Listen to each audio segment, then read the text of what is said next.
Muestreo en investigación cualitativa.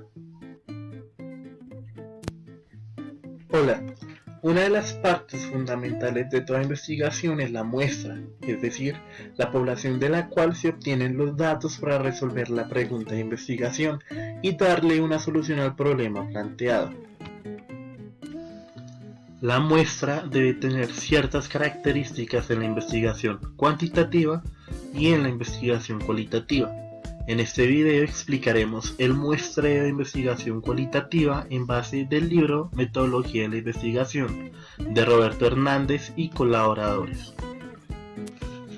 Esta presentación fue realizada por Alejandro Calderón, Tania Bedoya, Mary Martínez y Hazel Curé, estudiantes de Fonoaudiología de la Universidad Nacional de Colombia. Al ver este video, conocerás el proceso de selección de la muestra de la investigación cualitativa. Comprenderás los conceptos esenciales relacionados con la unidad de análisis y la muestra de estudios cualitativos. Además, entenderás los diferentes tipos de muestras no probabilísticas o dirigidas, y tendrás elementos para decidir en cada investigación cuál es el tipo apropiado de muestra de acuerdo con las condiciones que se presenten durante su desarrollo. Empecemos definiendo qué es una muestra. Una muestra en el proceso cualitativo se refiere a un grupo de personas, eventos, comunidades, sobre el cual se habrán de recolectar datos sin que necesariamente sea representativo del universo o población que se estudie.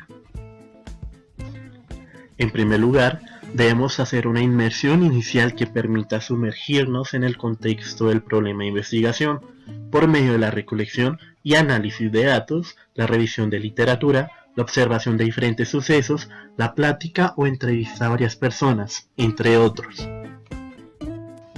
Es a partir de esta inmersión que ya empezamos a hacernos una idea de la estructura de la muestra de nuestra investigación.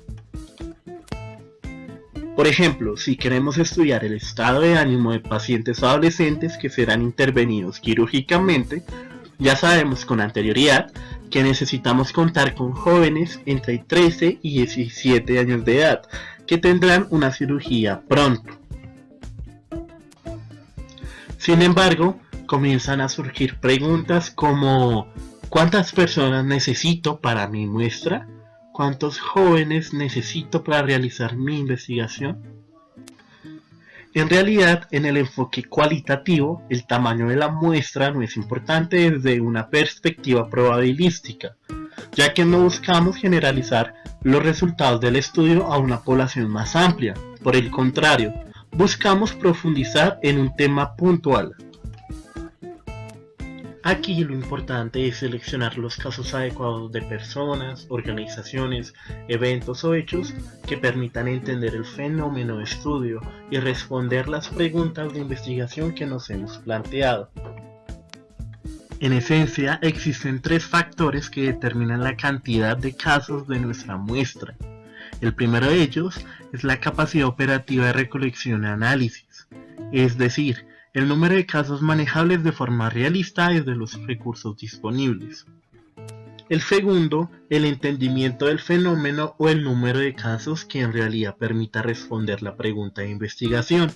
Y por último, la naturaleza del fenómeno bajo análisis, es decir, si nos tomará mucho tiempo recolectar los datos o no. Estos determinantes se regulan de acuerdo a la cantidad de personal y de tiempo disponibles. Sin embargo, debemos saber que el tamaño de la muestra no se conoce antes de recolectar los datos, sino que se conoce cuando se contemplan los casos de interés y se descartan los que no aportan información relevante para la investigación. Por lo tanto, el tamaño de la muestra depende de los factores mencionados anteriormente. Otro aspecto que se debe tener en cuenta es que aunque se tengan unas unidades de análisis iniciales para la investigación, durante la recolección de datos puede adicionarse más unidades de análisis. Esto sucede cuando en las relaciones analizadas interviene otro actor, cuando se identifican aspectos no contemplados útiles para la investigación, o cuando los actores que se están analizando no tienen la misma importancia sobre el fenómeno. Veamos un ejemplo. En un estudio sobre la guerra de Guanajuato, se planteó inicialmente las unidades de participantes y sitios. Sin embargo, después de la recolección de datos, se encontró unidades de naturaleza diferente como diarios personales y reportes como documentos, testigos como participantes, armas usadas como objetos y los sitios. Mertens, en el 2005, propone que en el muestreo cualitativo es común comenzar con la identificación de ambientes adecuados, luego de los grupos y por último de los individuos. De hecho, en algunos casos, la muestra puede ser simplemente una sola unidad de análisis, que es lo que conocemos como estudio de caso. La investigación cualitativa, dadas sus características, requiere muestras más flexibles, de modo que la muestra se va evaluando y redefiniendo durante todo el proceso de investigación. Los tipos de muestras más utilizados en este tipo de investigaciones son las no probabilísticas o dirigidas, que no se centran en la generalización en términos de probabilidad. Como observan, las muestras de investigación cualitativa son muy variables y flexibles. A continuación, veremos los tipos de muestras que suelen encontrarse desde la perspectiva cualitativa, aunque debemos aclarar que algunas de estas pueden encontrarse también desde la perspectiva cuantitativa. El primer tipo de muestra es la de participantes voluntarios, también llamada autoseleccionada. Son muy frecuentes en ciencias sociales y médicas. En ellas, las personas se proponen como participantes en el estudio o responden activamente a una invitación. Por ejemplo, los individuos que voluntariamente acceden a participar en un estudio acerca de las experiencias de cierta terapia. En estos casos, la elección de los participantes depende de circunstancias muy variadas. Otra muestra es la muestra de expertos, que se implementa en aquellos estudios que necesitan de la opinión de expertos respecto a un tema en específico. Esto con el fin de generar hipótesis más precisas u obtener la materia prima necesaria para el diseño de cuestionarios. Otro tipo es la muestra de casos tipo, que se utiliza en estudios donde el objetivo principal es la riqueza, profundidad y calidad de la información que se recolecta, dejando de lado la cantidad y la estandarización de la misma. Un ejemplo podrían ser los estudios motivacionales que buscan analizar las actitudes y conductas de los consumidores. Para ello, definen los segmentos a los que va dirigido un determinado producto. Por ejemplo, jóvenes clase socioeconómica A alta y B media, amas de casa clase B, ejecutivos clase AB, entre otros, y se construyen grupos cuyos integrantes tengan las características sociales y demográficas de dicho segmento. De esta manera se seleccionan casos con características muy específicas para responder nuestra pregunta de investigación. Por último, se encuentra la muestra por cuotas, el tipo de muestra que más se utiliza dentro de los estudios de opinión y marketing, donde se realizan encuestas a un determinado público cumpliendo con ciertas variables demográficas. Este tipo de muestra se puede comprender con más facilidad a través del siguiente ejemplo. En un estudio sobre la actitud de la ciudadanía hacia un candidato político, se dice a los encuestadores que vayan a determinado barrio y entrevisten a 150 personas adultas en edad de voto. Que 25% sean hombres mayores de 30 años, 25% mujeres mayores de 30 años, 25% hombres menores de 25 años y 25% mujeres menores de 25 años. Así, será posible realizar un análisis de respuesta a partir de la correlación de respuestas y de variables demográficas. Otros autores nos dan pie a otras muestras no probabilísticas que, además de las que ya señalamos, suelen utilizarse en estudios cualitativos. Estas se comentan brevemente a continuación. Primero están las muestras diversas o de máxima variación, que se utilizan para representar la complejidad del fenómeno estudiado, para mostrar otras perspectivas o para documentar particularidades del mismo fenómeno. Son muestras que incluyen casos diversos que permiten observar o estudiar el fenómeno desde diferentes condiciones o puntos de vista. Un ejemplo sería un estudio del significado del trabajo en la vida del individuo, mediante entrevistas profundas con personas que contaban con una gran variedad de trabajos y ocupaciones. En segundo lugar están las muestras homogéneas, que son aquellas en las cuales las unidades a seleccionar tienen un mismo perfil o comparten rasgos similares, de modo que su propósito consiste en centrarse en el tema a investigar o resaltar situaciones, procesos o episodios en un grupo social. Por ejemplo, los ejecutivos con un salario promedio y las características comunes para su tipo, o los soldados que participaron en una guerra y no fueron gravemente heridos, ni recibieron medallas y que estuvieron en servicio el tiempo regular. Seguimos con las muestras en cadena o por redes, también conocidas como bola de nieve. En ellas se identifican participantes claves y se agregan a la muestra. Se les pregunta si conocen a otras personas que pueden proporcionar datos más amplios y una vez contactados se incluyen también.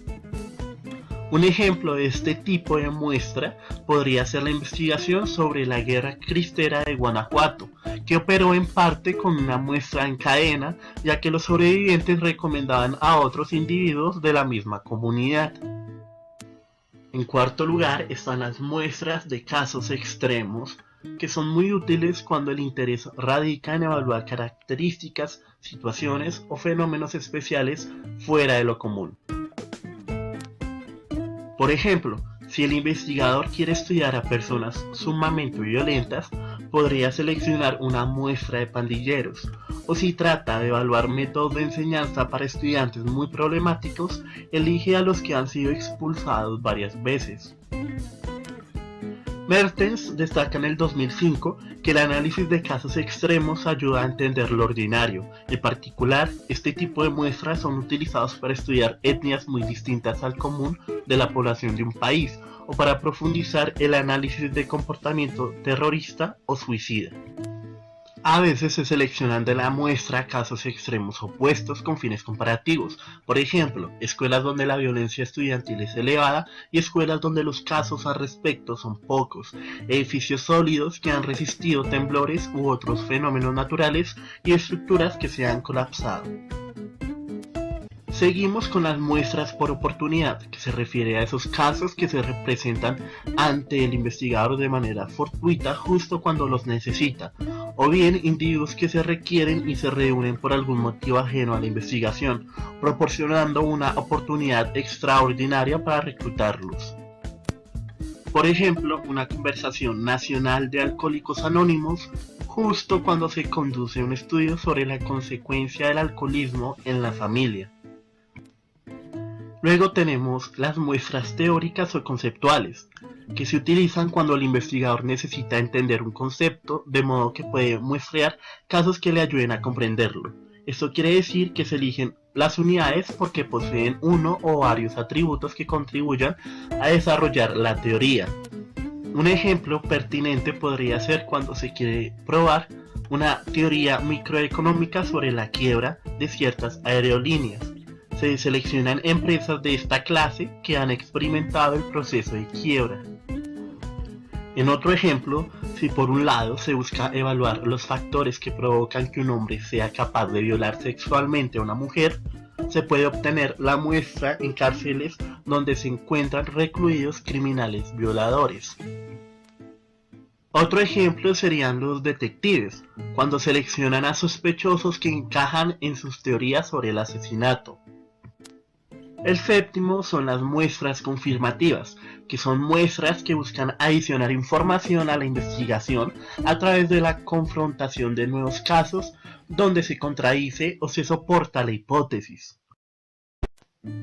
Este tipo de muestra se implementa cuando en el análisis de la muestra inicial surge alguna controversia o se llega a una información difusa que apunta hacia otras direcciones y resulta necesario analizar otros casos para llegar a un entendimiento entre el fenómeno estudiado y la hipótesis de investigación. El siguiente son las muestras de casos sumamente importantes para el problema analizado. El nombre lo dice todo. Son muestras que simplemente no se pueden dejar por fuera de la investigación, ya sea porque aportan información muy relevante para el estudio o porque representan un punto importante dentro de la muestra.